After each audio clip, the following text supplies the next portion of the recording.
Welcome to Spectrum classes. REET 2021 के लिए बाल मनोविज्ञान और शिक्षा शास्त्र में यूनिट नंबर 2 बुद्धि का जो टॉपिक है उसके बहुत ही मोस्ट इम्पोर्टेंट जो क्वेश्चन बनते हैं वो हम आपके लिए लेके आए हैं। आगे बढ़ने से पहले यदि स्पेक्ट्रम क्लासेस यूट्यूब चैनल को अभी तक सब्सक्राइब नहीं किया है तो अभी सब्सक्राइब कर दें और साथ ही साथ बेल आइकन के निशान को भी दबा दें ताकि आने वाले सभी वीडियो सबसे पहले आपको मिल सकें। तो चलिए स्टार्ट करते हैं। तो सबसे पहले है बुद्धि। बुद्धि की परिभाषा। बुद्धि की जो परिभाषा क्या है? बुद्धि समायोजन की एक क्षमता है। नंबर 2, बुद्धि बहुआयामी प्रतिमा है जिसमें कई योग्यताएं शामिल हैं। समस्या समाधान करने की क्षमता ही बुद्धि है। ये बुद्धि की परिभाषा है। बुद्धि के प्रकार। थार्नडाइक ने बुद्धि के 3 प्रकार बताए हैं। कौन कौन से? मूर्त या यांत्रिक बुद्धि, अमूर्त बुद्धि और सामाजिक बुद्धि। अब एग्जाम में क्वेश्चन आ सकता है थार्नडाइक ने बुद्धि के कितने प्रकार बताए हैं, तो इसके अंदर आंसर होगा 3 प्रकार। और ये 3 प्रकार कौन कौन से होंगे? मूर्त या यांत्रिक बुद्धि, अमूर्त बुद्धि, सामाजिक बुद्धि। अगला है बुद्धि के सिद्धांत कौन कौन से हैं। तो सबसे पहले बहुबुद्धि सिद्धांत। ये मोस्ट इम्पोर्टेंट पार्ट है बुद्धि का, क्योंकि बहुबुद्धि सिद्धांत किसने दिया ये एग्जाम में क्वेश्चन आ सकता है। बहुबुद्धि सिद्धांत है वो हार्वर्ड गार्डनर ने दिया था। इस बहुबुद्धि सिद्धांत में हार्वर्ड गार्डनर ने कहा था कि बुद्धि कोई एक तत्व नहीं है बल्कि यह कई बौद्धिक क्षमताओं का समूह है।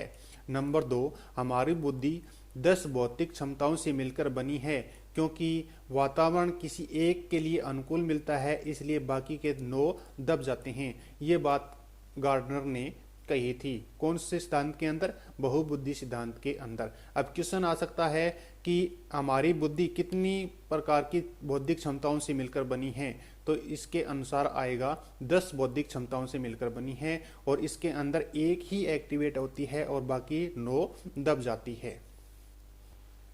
गार्डनर ने जो 10 क्षमताएं बताई थी वे कौन कौन सी हैं? गार्डनर की 10 क्षमताएं। तो इसके अंदर जो पहली है भाषाई बुद्धि। इस क्षमता में वे व्यक्ति आते हैं जो भाषा प्रयोग में सबसे ज्यादा निपुण हो, जैसे कवि, राजनेता, साधु और संत। दूसरा बताई है तार्किक गणितीय की बुद्धि। वे बुद्धि जो तर्क क्षमता एवं गणितीय क्षमताओं में सबसे आगे होते हैं, जैसे गणितज्ञ, वैज्ञानिक, ये सभी इसके अंदर आ जाते हैं। और इसके अंदर जो तीसरी प्रकार की जो बुद्धि बताई है वो है स्थानीय बुद्धि। इसके अंदर वे बुद्धि जो स्थान और क्रम को सबसे ज़्यादा महत्व देते हैं, जैसे अंतरिक्ष यात्री, चित्रकार और कार्टूनिस्ट। इसके बाद में चौथी जो प्रकार बताया है गार्डनर ने वो शारीरिक गतिक बुद्धि है। इसके अंदर आते हैं ऐसे व्यक्ति जो गतिशील अवस्थाओं में निर्णय लेने में निपुण हो, जैसे बस का ड्राइवर, धावक, खिलाड़ी इत्यादि। 5 नंबर है व्यक्तिक बुद्धि।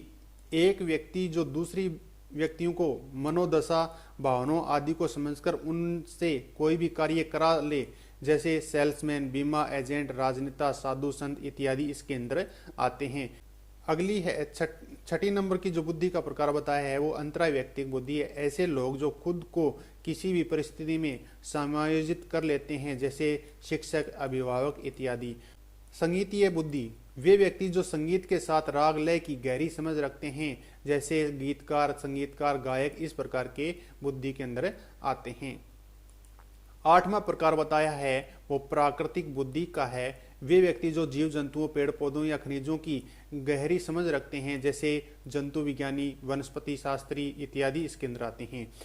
9वां बुद्धि का प्रकार बताया वह है आध्यात्मिक बुद्धि। यह बुद्धि साधु संतों, पादरियों या फकीरों में इत्यादि में होती है। इसका 10वां प्रकार है वो है अस्तित्ववादी बुद्धि। वे लोग जो ब्रह्मांड के अस्तित्व या खुद के अस्तित्व का अर्थ ढूंढते हैं, जैसे दार्शनिक, वैज्ञानिक, साधु संत इत्यादि इसके अंदर आते हैं। बुद्धि के प्रमुख बिंदु कौन कौन से हैं?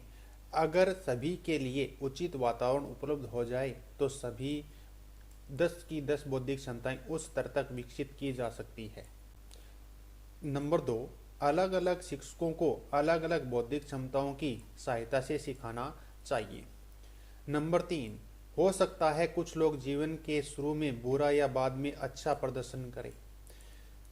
क्योंकि यह सिद्धांत बहुत बड़ा है, इसलिए इसके द्वारा बुद्धि परीक्षण बहुत मुश्किल हो जाता है। ये जो गार्डनर का बुद्धि सिद्धांत है उसके प्रमुख बिंदु है।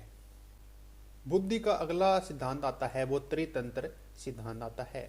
यह सिद्धांत रॉबर्ट स्टर्नबर्ग द्वारा दिया गया। नंबर 2, इसके अनुसार बुद्धि वह योग्यता है जिसके द्वारा व्यक्ति अपने पर्यावरण के प्रति अनुकूलित होता है तथा अपने सम्मान एवं संस्कृति के उद्देश्यों की पूर्ति हेतु पर्यावरण के कुछ पक्षों को चयन करता है और उन्हें परिवर्तित करता है। नंबर 3, उनके सिद्धांत को त्रिचापीय सिद्धांत भी कहा जाता है। ये त्रितंत्र की जो प्रमुख है विशेषता है। त्रितंत्र सिद्धांत के जो प्रमुख बताए गए 3 घटक वो निम्न प्रकार से हैं। पहला घटक है घटकीय या विश्लेषणवादी बुद्धि। इस प्रकार के क्षमता में वर्तमान सूचना के आधार पर समस्या समाधान होता है। उसके 3 घटक हैं। नंबर 1 संग्रहण या आग्रहण मेटा घटक, और नंबर सी है क्रियान्वयन या निष्पादन घटक। दूसरा आता है इसके अंदर आनुभविक या प्रायोगिक बुद्धि। इसमें पूर्व अनुभव के सहारे समस्या का समाधान ढूंढा जाता है। उनमें 2 तत्व आते हैं, नवीनता, स्वचालन, परिचालन। नंबर 3 है सांदर्भिक बुद्धि या व्यवहारिक या पारिस्थितिकी बुद्धि। इससे बौद्धिक क्षमता में परिस्थिति के अनुसार समस्या समाधान होता है। इनमें 3 क्षमताएं होती हैं। पहली है अनुकूलन, इसके अंदर श्रावी और अच्छा शिक्षक आ सकता है। बी है चयन और अच्छे गुण इसके अंदर आ सकते हैं। आकृतिक निर्माण इसके अंदर आते हैं। अगली जो बुद्धि है वो है संवेगात्मक बुद्धि। इस सिद्धांत के अनुसार नंबर 1, यह सिद्धांत डैनियल गोलमेल के द्वारा दिया गया। हमारी बुद्धि हमेशा एक जैसा कार्य नहीं करती, यह किसी परिस्थिति में मौजूद संवेगों पर निर्भर करती है। नंबर 3, अगर परिस्थिति में संवेग सकारात्मक है तो बुद्धि बेहतर कार्य करेगी।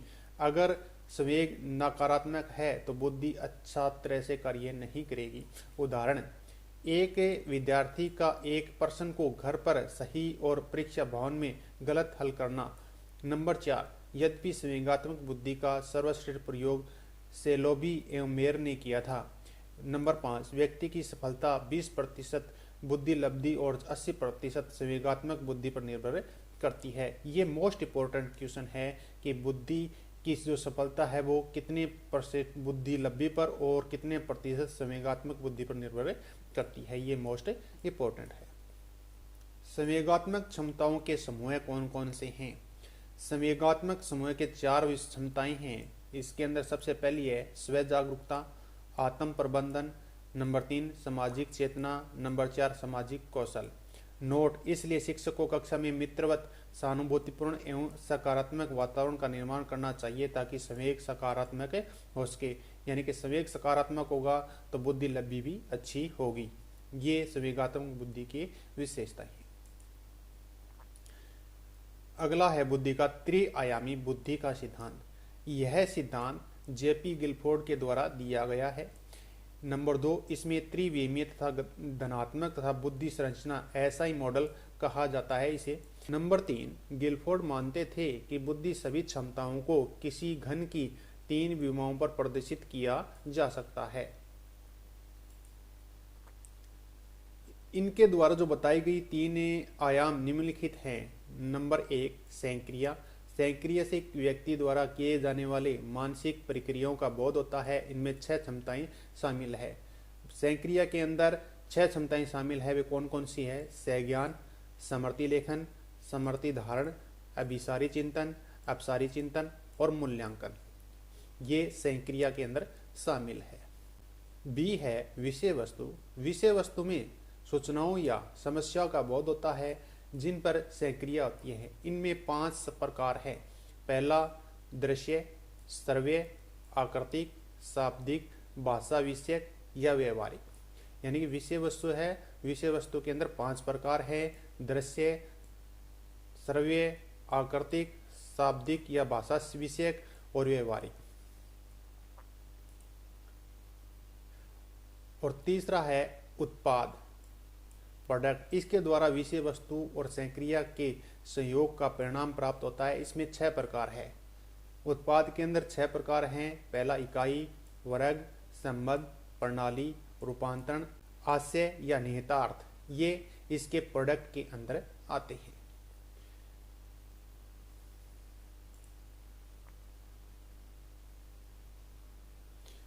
ये त्रिआयामी जो सिद्धांत बताया गया था, इस त्रिआयामी सिद्धांत के अंदर जो 3 आयाम बताए गए थे, उसके अंदर जो पहली थी संक्रिया, दूसरी थी इसके अंदर विषय वस्तु और तीसरी थी इसके अंदर उत्पाद। और उत्पाद के अंदर जो पहली इसके अंदर संक्रिया थी, संक्रिया के अंदर 6 सिद्धांत बताए गए थे और विषय वस्तु के अंदर 5 और उत्पाद के अंदर 6 आयाम बताए गए थे। अब आता है इसके प्रमुख बिंदु कौन कौन से हैं। इस सिद्धांत में 6 संक्रिया, 5 विषयक वस्तु और 6 परिणाम के आधार पर 6 गुणा 5 गुणा 6 यानी कि 180 कारक बनते हैं। पहले सिर्फ चिंतन या सिर्फ समर्थी शब्द का प्रयोग किया गया, तब कारक 4 × 5 × 6 बराबर 120 हो गई। पहले उन्होंने चिंतन को 2 भागों में बांटा, तब कारक संख्या 5 × 5 × 6 यानी कि, और अंतिम संशोधन 1986 के अंदर हुआ था। त्रिआयामी सिद्धांत है, उसके अंदर अंतिम संशोधन है 1986 के अंदर किया गया था। अगला जो सिद्धांत है वो है बुद्धि एक कारक सिद्धांत, बुद्धि का एक कारक सिद्धांत। यह सिद्धांत बिन्ने, साइमन, स्टर्न, टर्मन द्वारा समर्पित है। नंबर 2, बुद्धि एक अविभाज्य इकाई है जिसमें सभी क्षमताओं का समुच्चय है। यह सभी जगह बराबर काम करता है। ऐसा नहीं हो सकता अन्यथा सभी विद्यार्थी विषयों में बराबर अंक लाते। ये एक कारक का सिद्धांत है जो बिन्ने, साइमन, टर्मन और स्टर्न के द्वारा दिया गया था। बुद्धि का द्विकारक सिद्धांत, यह सिद्धांत चार्ल्स स्पीयरमैन के द्वारा दिया गया, जिसमें बुद्धि के 2 प्रकार माने गए हैं। ए, जी या सामान्य कारक, यह आनुवांशिक क्षमता है जो सभी में विद्यमान है। इसमें इसकी मात्रा सब में अलग अलग है, जैसे तर्क शक्ति, ग्रहण शक्ति, समस्या समाधान या अधिगम की गति। बी, एस या विशिष्ट कारक, इस कारक में जी कारक की सहायता से अर्जित वातावरणीय क्षमताएं होती हैं जो प्रकार मात्रा दोनों में अलग अलग होती हैं तथा परिवर्तनशील होती हैं, जैसे किसी व्यक्ति की व्यवहारिक क्षमता। बाद में स्पीयरमैन ने अपने सिद्धांत में एक तीसरा कारक और जोड़ा जिसे सामूहिक कारक कहते हैं। फिर भी यह सिद्धांत द्विकारक के नाम से ही प्रसिद्ध है। समूह कारक सिद्धांत, यह सिद्धांत स्टर्न के द्वारा दिया गया। इसमें प्राथमिक मानसिक योग्यताओं का सिद्धांत भी कहा जाता है। हमारी बुद्धि कई मानसिक योग्यताओं से मिलकर बनी है जो एक दूसरे से स्वतंत्र है लेकिन समूह में काम करती है, इसलिए इसे समूह कारक सिद्धांत कहते हैं। कोई भी मानसिक योग्यता अकेले समस्या समाधान नहीं कर सकती, इसलिए किसी को मुख्य मानसिक योग्यता नहीं कह सकते, इसलिए उन्हें प्राथमिक मानसिक योग्यता कहा जाता है। स्टर्न की 7 प्राथमिक मानसिक योग्यताएं कौन कौन सी हैं, ये इंपॉर्टेंट क्वेश्चन आएगा, एग्जाम में आ सकता है। पहला इसके अंदर है भाषाई योग्यता V, दूसरा है शाब्दिक योग्यता W, तीसरा है स्थानीय योग्यता S, चौथा है आंकिक योग्यता N, पांचवी समर्थी योग्यता, छठी है तार्किक योग्यता और सातवीं है प्रत्यक्षण योग्यता P। बुद्धि बराबर क्या होगा, V + W + S + N + M + R + P, यानी कि जो 7 प्रकार हैं उनका योग ही क्या होगा, बुद्धि होगा। यानी कि बुद्धि के अंदर ये 7 प्रकार आते हैं, 7 योग्यताएं, बुद्धि के अंदर ये 7 योग्यताएं आती हैं। धन्यवाद दोस्तों, आज के लिए बस इतना ही। नेक्स्ट वीडियो के अंदर बाल मनोविज्ञान और शिक्षा शास्त्र से संबंधित और बहुत से क्वेश्चन आपके लिए लेके आऊँगा जो बहुत ही मोस्ट इम्पोर्टेंट होंगे। मेरे इस वीडियो को लाइक करें और ज़्यादा से ज़्यादा शेयर करें ताकि प्रत्येक बच्चे तक ये वीडियो पहुँच सके। धन्यवाद।